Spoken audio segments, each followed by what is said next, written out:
All right, so get ready, folks. We're going on a deep dive into the world of tech today, and might want to check those price tags first, by the way. We're going to be talking tariffs and the waves they're making in the tech world. Yeah, that's right. Some really big names are already making moves, Yeah. like Microsoft, HP, Dell, all ahead of these potential tariffs, the ones President-elect Trump has been talking about. Okay, so real quick, just in case anybody needs a reminder, tariffs are basically like taxes, but specifically on stuff we import, imported goods. And we've got this great article from eSIM Studios. It really goes deep on what these companies are up to and what all this could mean for, well, for all of us, for our wallets. Yeah, for sure. One of the most interesting things they're doing is, well, it's called stockpiling. Picture this. Huge warehouses just packed. I mean, ceiling-high stacks of computer chips and screens and stuff. Whoa, okay, that's quite the image. But why are they doing that? So it's all about staying ahead of the game. They're trying to get as many of these parts as they can before any tariffs actually hit. It's like preemptively, Yeah. striking against those higher import costs. So stock up now, basically, and avoid paying more later. Seems like a pretty smart move, right? Yeah, it can be, but there are some risks too. I mean, think about it. They're pouring tons of money into these parts right now. What if those tariffs never happen? Oh, I see. Yeah, and then they're stuck with all that stuff. Exactly. Could even be outdated by then. Who knows? Plus, you've got storage costs, the risk of some parts becoming obsolete. Right, right. So it's a gamble for sure. But it seems like a gamble they're willing to take. But wait, hold on. Stockpiling isn't the only thing they're doing, is it? This article also talked about relocation. Oh, yeah.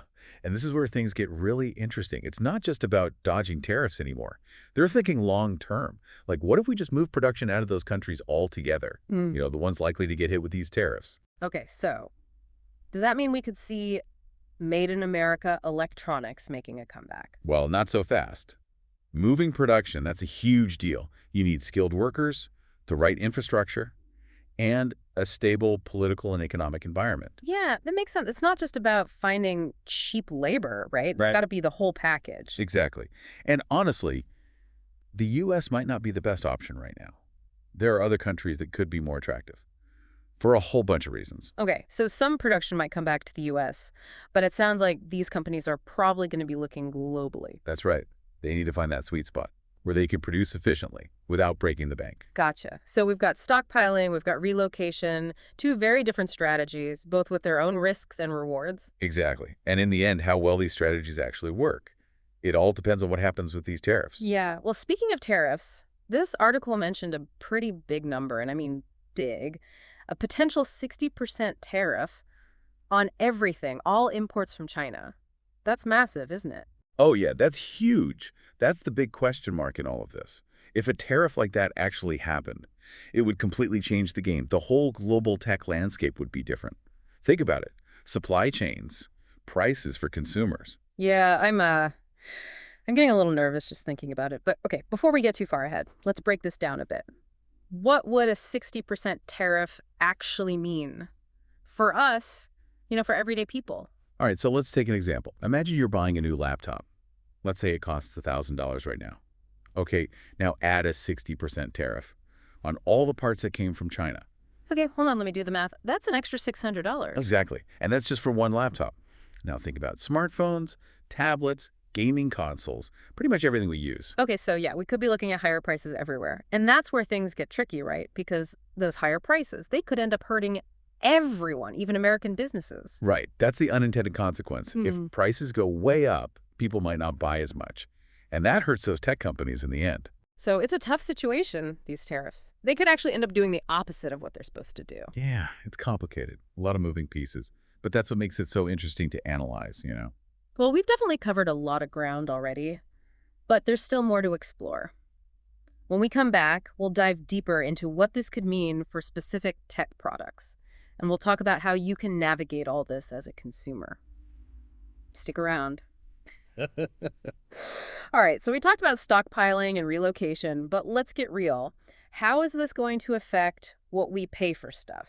Yeah, that's the big question, isn't it? And honestly, it could be kind of rough. We might see prices go up on everything. Smartphones, laptops, gaming consoles, all of it. This article had some crazy numbers, like 46% higher for laptops and tablets, 40% for gaming consoles. That's not exactly pocket change. Yeah, it's definitely a little worrying. Yeah. But remember, those numbers are based on the worst-case scenario, that 60% tariff on absolutely everything from China. All right, that 60% number, that's kind of the big elephant in the room, isn't it? Maybe we should dig into that a little more. For sure. So think about it this way. Right now, most of the parts that go into our tech, they're made in China. It's a global supply chain, and China's a big part of it. Because it's cheaper to manufacture there, right? Yeah, that's a big reason. But it's also about infrastructure. China has invested a ton in building factories, specifically for making electronics on a huge scale. So what happens if they actually do that 60% tariff? What happens to this whole global supply chain? It would be a huge shock to the system. Companies couldn't absorb those extra costs and still compete. They'd have to find other options. Which brings us back to relocation. But like we said, moving production isn't easy. Exactly. It's a long process, a lot of factors. And even though some production might move back to the U.S., it's more likely they'll look at other countries, places with the right mix of skilled workers, low costs, and a stable environment. So this 60% tariff could basically shake up the whole tech world. That's a great way to put it. Yeah. And we have to remember, these changes wouldn't happen overnight. It would be gradual, but it could have really big consequences. Okay, so let's think about this from a regular person's perspective. Let's say I need a new smartphone. How would these tariffs actually affect me? Well, remember that 26% price jump we talked about? That could mean paying an extra $200 or more for the newest phone. Ooh, okay. Maybe I'll hold on to my old phone a little longer then. But what about other options? Would it be cheaper to buy a less popular brand? It might be. Some brands might not be affected as much, depending on where they make their stuff. But you got to do your research. Sometimes a cheaper price means you're sacrificing quality or features. So it's a trade-off. Pay more for a brand you trust or try something new and hope for the best. Exactly. And it's not just smartphones. We could see those same price hikes on laptops, tablets, gaming consoles. Yeah, that 40% on gaming consoles is not sounding so great right now. Suddenly, those new games don't seem so exciting anymore. I hear you. It might be smart to hold off on any big purchases for a while, at least until things settle down a bit. Or maybe look at buying used or refurbished stuff. So basically, be smart about it. Don't freak out, but don't ignore it either. Exactly. Stay informed, think about your options, and don't be afraid to get creative. That's good advice. Sounds like we've got a lot to think about as this all plays out. But before we wrap things up, I'm curious, what's your take on the bigger picture? These tariffs are supposed to help American manufacturing, but could they actually end up backfiring? That's the big question everyone's asking. Economists, policymakers, everyone. There's a lot of debate about whether these tariffs will actually work.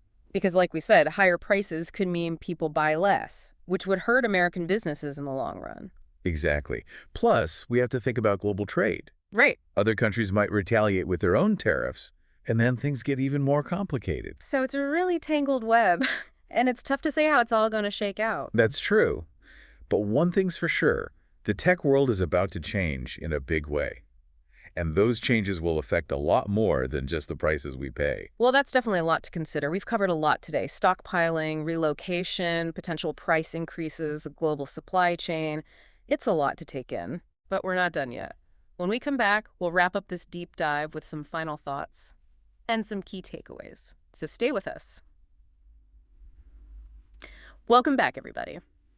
So we've talked about these tariffs, how companies are getting ready, what it could mean for prices, and I kind of want to zoom out a little, look at the bigger picture. You know, it really makes you think about how connected everything is these days. Our globalized world, I mean. One country makes a decision, and it can set off a whole chain reaction across the entire planet. Yeah, for sure. These issues, they're complicated, right? It's not just about prices on a sticker. We're talking supply chains, jobs, international trade. Absolutely. And, sometimes even the best intentions can have unintended consequences. Right, like we were saying, these tariffs are supposed to help American companies, but they could end up just pushing production to other countries or even hurting U.S. businesses if people just don't buy as much stuff. Exactly. And that brings up a big question for all of us, as consumers. Oh, what's that? How much are we willing to pay to see that Made in America label? If these tariffs actually do bring manufacturing back to the U.S., it's probably going to make things more expensive. So are we ready for that? That's a good question. Would we rather support American jobs, even if it means paying more for our tech? Or would we go for the cheaper option, maybe from a brand we don't know as well. Yeah, it's a choice we might all have to make in the next few years. Hmm. And it's not just about individual decisions either. This whole situation, it could change the entire tech industry. Mm. Like which companies are on top, where the new stuff gets invented, even how easy it is for people to get access to technology. Wow. So as this all plays out, we can't just focus on the price tag. We got to understand what it means for the whole tech world and for us as consumers in this big global system. Well said. Mm. And I think this deep dive has shown us there aren't always easy answers. It's about understanding how complex things are, staying informed, and being ready to adapt. Yeah, I like that. It's not about knowing exactly what's going to happen. It's about learning how to think critically so we can handle whatever comes our way. Exactly, because our world is so interconnected. Every choice we make as consumers, as citizens, it has an impact that goes way beyond just our own wallets. Well, I think we've covered a lot of ground today. From stockpiling and relocation to prices, global supply chains, we've really dug into these potential tariffs and what they could mean for the tech industry. And as this story unfolds, we encourage you to stay curious, keep asking questions, keep learning about the things that are shaping our world. Couldn't have said it better myself. Huh. Thanks for joining us for this deep dive, everyone. Hope you found it helpful and interesting. Until next time, keep exploring, keep those brains working.